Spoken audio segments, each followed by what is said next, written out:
Okay, good morning everybody. It's day whatever it is. I think today's a Saturday. We're leaving at what time is it now? It's 8:15 in the morning Pacific time, 7:13 Mountain time, and we're saying goodbye to a great old place. It was a lot of fun.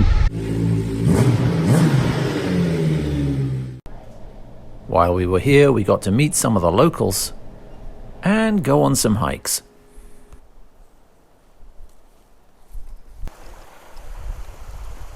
No pressure, you're on camera. But wow. And I'm not sure how high we are, but it's chilly up here. Woof. But the water's got that beautiful glacier. You can see it drops off halfway through the lake. It just drops off. Yeah, so that was a great hike. Really enjoyed it. Didn't run into any bears yet. We're just starting down. Nice lunch at the top. Absolutely beautiful, staggeringly stunning views that you don't really notice when you're going up because you're concentrating on the next corner, the next bend. But this walking downhill, it's definitely for me. But there it is, and you can see the town of Waterton. Watertown, I guess. There's a population of like 200 people or something. Okay, so the hike is over. Made it up and down, 14 clicks there and back. And same as at the beginning, nice little ending, some waterfalls. Okay, back to serious stuff like motorcycles. So you can see around me here, very, very friendly to motorbikes. Unbelievably friendly to motorbikes. I'll say more about that a little later. The ride back north from Waterton to Pincher Station on Highway 6 was the windiest ride I have ever encountered. The wind was blowing almost 90 degrees across from the west. The Vstrom was fabulous, didn't react, but in order to go straight, you basically have to turn a corner the whole time. Today was going to be a 6.5-hour ride, about 500 kilometers. Most of it was retracing our route back along the Crow's Nest west for about 360 kilometers. So I'll skip through that. Great road though it is, the best was yet to come. Highway 99 from Pemberton to Lillooet through the Coast Mountain Range is often cited as one of the best roads in BC, and I won't argue, it's highly technical. But some of the best roads in BC are also found here. And when you hit Creston and turn right and head north on the Highway 3A to Crawford Bay, you'll know what I mean. Welcome to the Kootenays. While the Highway 3A is not seen as the best road in the Kootenays, it's certainly up there.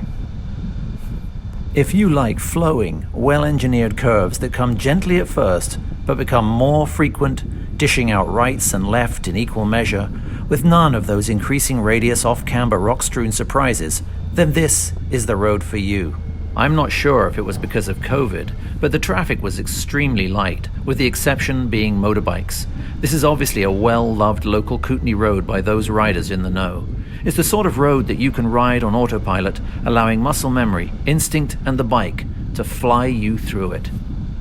And while the road is exciting, it's not dangerous, unless, of course, you get hooked in by the spectacular views. The views of Kootenay Lake and the glaciers and mountains behind it. Watch out. So while you ride along with me, I'll answer a few questions I've had. A lot of people have asked what sort of equipment and how could I camp on a Vstrom. Well, I didn't take my top box. It's a Suzuki top box, but I didn't take it. I took my two side boxes, which are quite small, but basically we fitted in there our clothes. We shrunk them into plastic bags, sucked the air out of those, and literally stuffed them in. The right or starboard one has an exhaust cutout in it, so naturally that was mine. We pack really light. I'm talking spare underwear, spare socks, one spare pair of jeans, t-shirts, and that's about it.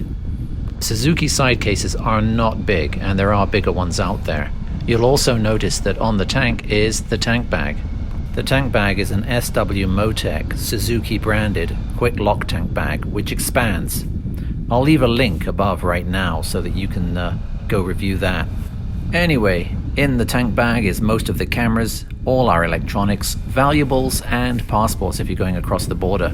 It's really handy because it unlocks immediately from the tank. You can sling it over your shoulder with a strap and walk off. The dark art, or the real magic if you like, is the First Gear Torrent waterproof duffel bag. It's in that we stuff all of our camping gear. The inflatable roll mats, the tent, the sleeping bags, the cookware, the stove, everything that we use to camp goes in there. It holds it all easily. And cinched down on top of that with the same rock straps, and believe me, rock straps are worth the money, is our KLIM knack pack. And in that we've got pretty well everything we need for a day pack, including a hydration pack. So if we stop, we can just pull the siphon off it and drink. That's it. That's all the magic there is. Apart from that, we wear all our riding gear. As to the specifics of the camping gear, I think I'm going to do a separate video on that. I'll literally pull them out and show you who makes them, what I think of them, all the things I think are handy, the things I won't take next time, etc. It was a good learning process. We've been honing this for years, steadily removing and adding things that we really feel we need. So this for us works. It may be a little bit too bare bones for some people though. Even though this ride was all the way to Kaslo today, which is just 76 kilometers up this road, then hop on a ferry, and then a half an hour, 45-minute ride on the other side, I'm going to split it in two today, because this road cannot be overlooked. While this might not be the best motorcycle road in BC, heck, it's not even the best motorcycle road in the Kootenays, for me, it was the most rewarding road to ride. It's just so natural and flowing. It's not too challenging, but it's really, and there's that word again, rewarding. Go on, give this one a try.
was a very good looking one on this route on the internet. They always get you that way, don't they?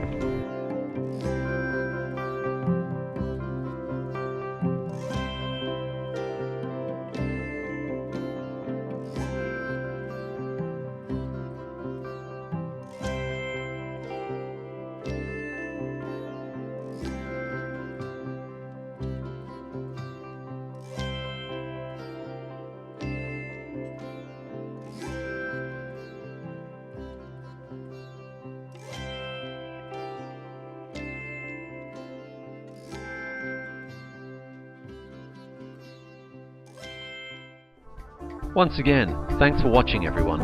If this is the first time you've watched, please consider subscribing. I do product reviews, motorcycle reviews, off-road and on-road vlogs, as well as tours. Don't forget to follow me on social media, that's Instagram, Facebook and Twitter, and to like, and especially, I'm begging you here folks, subscribe. This is the BlueMarbleRider, out.